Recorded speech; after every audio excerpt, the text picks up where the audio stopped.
Nylon ದಾರ ಅಂದ್ರೆ ಮಾಂಜಾ ದಾರಕ್ಕೆ ಸಿಲುಕಿ ನರಳಾಡಿ ಪ್ರಾಣ ಬಿಟ್ಟಿದ್ದಾನೆ ಬೈಕ್ ಸವಾರನೊಬ್ಬ. ಬೀದರ್ನ ತಾಳ್ಮಡಿಗೆ ಬ್ರಿಡ್ಜ್ ಬಳಿ ರಸ್ತೆ ಮಧ್ಯೆ ನರಳಾಡಿ ಪ್ರಾಣವನ್ನ ಬಿಟ್ಟಿದ್ದಾನೆ ಬೈಕ್ ಸವಾರ. ಬೀದರ್ ತಾಲೂಕಿನ ಬಂಬಳಗಿ ಗ್ರಾಮದ ಸಂಜುಕುಮಾರ್ ಹೊಸಮನಿ ಈ ಒಂದು ದುರಂತದಲ್ಲಿ ಸಾವನ್ನಪ್ಪಿದ್ದಾನೆ. ಬಂಬಳಗಿಯಿಂದ ಹುಮ್ನಾಬಾದ್ ಕಡೆಗೆ ಹೋಗ್ತಿದ್ದ ಬೈಕ್ ಸವಾರ ರಸ್ತೆ ಮಧ್ಯೆ ಬಿದ್ದಿದ್ದ ಗಾಳಿಪಟದ ದಾರಕ್ಕೆ ಸಿಲುಕಿದ ವಾಹನ ಸವಾರ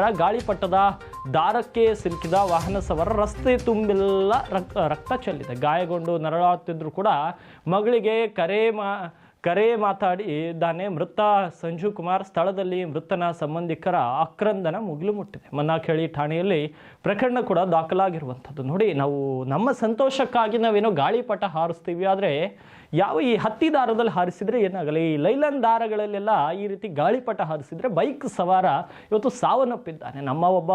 ನಮ್ಮ ಸಂತೋಷಕ್ಕಾಗಿ ಒಬ್ಬನ ಪ್ರಾಣವೇ ಇವತ್ತು ಹೋದಂತಾಗಿದೆ. ಗಾಡಿ